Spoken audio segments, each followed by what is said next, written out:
বাংলাদেশের মানুষ কিন্তু বাংলাদেশের সশস্ত্র বাহিনীকে নিয়ে সবসময় গর্ববোধ করে। বাংলাদেশের সশস্ত্র বাহিনীকে বাংলাদেশের মানুষ স্বাধীনতা এবং সার্বভৌমত্বের প্রতীক হিসাবে বিবেচনা করে। বর্তমানে পৃথিবীতে আজকে থেকে 20 বছর, 25 বছর বা 30 বছর আগে যুদ্ধের ধরন যেমন ছিল, এখন যুদ্ধের ধরন পাল্টে গিয়েছে। আমরা চাই আমাদের যেটা লক্ষ্য, আমরা যেটা আশা করি, আমরা যেটা চিন্তা করি, সেটা হচ্ছে যে ইনশাআল্লাহ ভবিষ্যতে একদিন বাংলাদেশের সেনাবাহিনীর প্রশিক্ষণ বলুন, বাংলাদেশের সেনাবাহিনীর আর্ট বলুন, বাংলাদেশ সেনাবাহিনীর এক্সপার্টিস বলুন, সব নিয়ে পৃথিবীর বিভিন্ন বড় বড় জায়গায় আলোচনা হবে। তারা গর্ব ভরে বা তারা কেউ কেউ হয়তো হিংসার দৃষ্টিতেও বাংলাদেশ সেনাবাহিনীকে কথা বলবে। আমরা সেই দিনের অপেক্ষা করছি। সেনাবাহিনীর একটি মূল বিষয় হচ্ছে প্রশিক্ষণ, আরেকটি মূল বিষয় হচ্ছে চেইন অফ কমান্ড। এইটি আমাদেরকে, কারণ ডিসিপ্লিন রক্ষা করতে হলে অবশ্যই চেইন অফ কমান্ড আমাদেরকে মানতে হবে। এই দুটোইকে যদি আমরা এক করতে পারি, তাহলেই একই সাথে টেকনোলজির যদি ইনপুট আমরা দিতে পারি, তাহলেই আমরা একটি শক্তিশালী সেনাবাহিনী গড়ে তুলতে সক্ষম হব ইনশাআল্লাহ। সশস্ত্র বাহিনীকে আমরা ধীরে ধীরে পর্যায়ক্রমিকভাবে আমরা একটি শক্তিশালী বাহিনী হিসেবে করতে চাই। উপস্থিত মা বোনেরা, আসসালামু আলাইকুম। কেমন আছেন আপনারা? সবাই ভালো আছেন? আচ্ছা, এখন মা বোনেরা, এই যে আপনাদের এখানে 600-র মতন পরিবার ফ্যামিলি কার্ড পেয়েছে। আমি জানি আরও অনেক পরিবার এখানে আছে যারা এখনো পায়নি, ইনশাল্লাহ তারা পাবে। আমরা নির্বাচনের আগে আমরা বলেছিলাম এই দেশের মানুষকে যে বিএনপি সরকার গঠন করতে পারলে আমরা অনেকগুলো কাজ করতে চাই মানুষের জন্য এবং দেশের জন্য। তার মধ্যে একটি কাজ ছিল, আমরা বাংলাদেশে, সারা বাংলাদেশে প্রায় 4 কোটি পরিবার আছে, পরিবার মানুষ না, 4 কোটি পরিবার আছে। আমরা এই পরিবারের যে নারী প্রধান, সেই নারী প্রধানের হাতে আমরা ধীরে ধীরে ফ্যামিলি কার্ড পৌঁছে দিব, এরকম একটি কথা আমরা বলেছিলাম। আজকে এই গৌরনদীতে প্রায় 600 পরিবার এই ফ্যামিলি কার্ড পেয়েছে। আরও পরিবার বাকি আছে, তাদেরকেও ইনশাল্লাহ আমরা পৌঁছে দিব। আমরা সরকার যখন গঠন করলাম, সরকার গঠন করার পরে যেই বাজেটটি আমরা পেয়েছিলাম, সেই বাজেটটি হচ্ছে আমাদের আগের সরকারের তৈরি করা বাজেট। সেই বাজেটে তারা ফ্যামিলি কার্ডের জন্য কোনো বরাদ্দ রেখা নেই। আপনারা নিশ্চয়ই পত্রপত্রিকায় পড়েছেন যে গত কয়েকদিন আগে আমরা সংসদে, জাতীয় সংসদে আমরা বাজেট উপস্থাপন করেছি এবং সেই বাজেটে আমরা ফ্যামিলি কার্ডের জন্য অর্থ বরাদ্দ রেখেছি। আমরা গ্রামের যারা আছে, গ্রামের যে পরিবারগুলো আছে, খেটে খাওয়া মানুষের যে পরিবারগুলো আছে, অসহায় দুস্থ যে পরিবারগুলো আছে, আমরা ধীরে ধীরে প্রথমে তাদের হাতে ফ্যামিলি কার্ড পৌঁছে দিতে চাই। এবং আমরা এই বছর, আগামী 1 বছরের জন্য যে বাজেট আমরা বরাদ্দ রেখেছি ফ্যামিলি কার্ডের, সেই বাজেটের উপরে ভিত্তি করে আগামী 1 বছরের মধ্যে সারা বাংলাদেশে আমরা 41 লক্ষ পরিবারের কাছে আমরা ফ্যামিলি কার্ড পৌঁছে দেব ইনশাআল্লাহ। সেই হিসাবে এটা আগামী বছর, তারপরে আরো 4 বছর থাকবে। এইভাবে আগামী 5 বছরে ধীরে ধীরে সকল পরিবারের কাছে আমরা যাওয়ার চেষ্টা করব ইনশাআল্লাহ। তো আগামী 1 বছরে যে সারা বাংলাদেশে, আগামী জুন পর্যন্ত সারা বাংলাদেশে আমরা 41 লক্ষ পরিবার দিব, পরিবারের হাতে ফ্যামিলি কার্ড পৌঁছে দিব। সেই হিসেবে প্রত্যেকটি উপজেলায় গড়ে প্রায় 7,000 পরিবারের কাছে, প্রত্যেকটি সারা বাংলাদেশের প্রত্যেকটি উপজেলায় আমরা 7,000 পরিবারের কাছে গড়ে আমরা ফ্যামিলি কার্ড পৌঁছে দিব।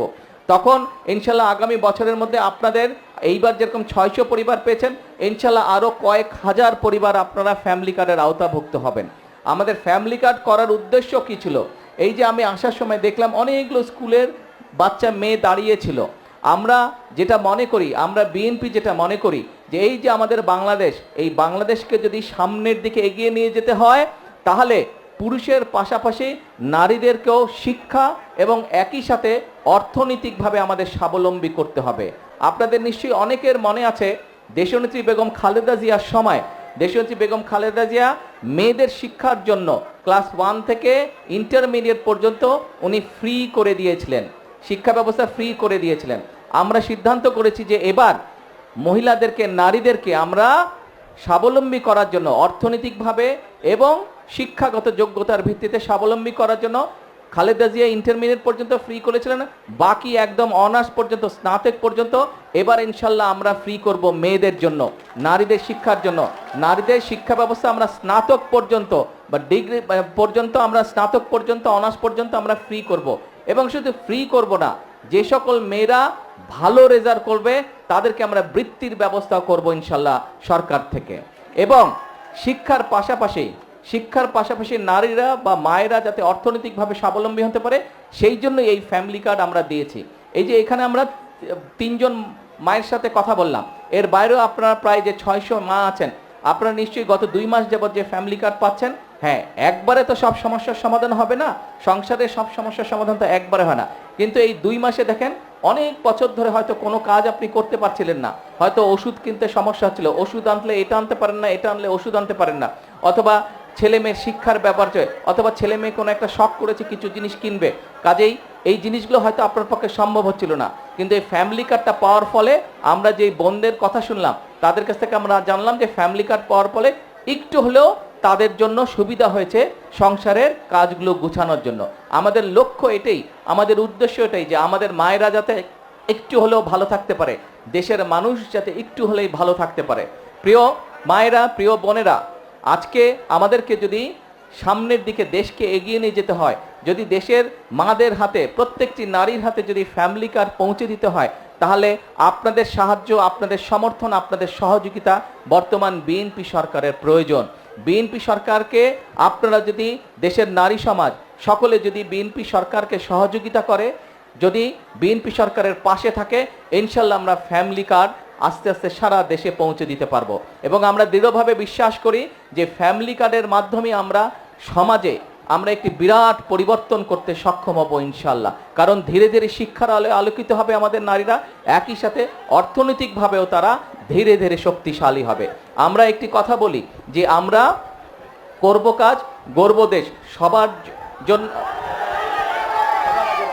সবার আগে যেমন বাংলাদেশ বলি, একই কথা আমরা বলি সবার জন্য বাংলাদেশ। আমরা বলি করব কাজ, গর্ব দেশ, সবার আগে বাংলাদেশ, করব কাজ, গর্ব দেশ, সবার জন্য বাংলাদেশ।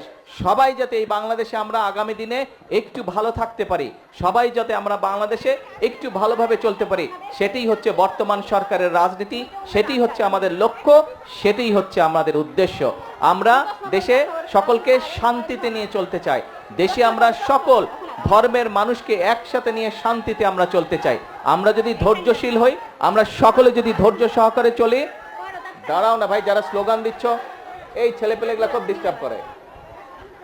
আমরা যদি সকলে মিলে ধৈর্য সহকারে চলি, তাহলে আমরা আমাদের এই দেশটাকে আমাদের প্রত্যাশিত দেশ হিসেবে গড়ে তুলতে পারবো।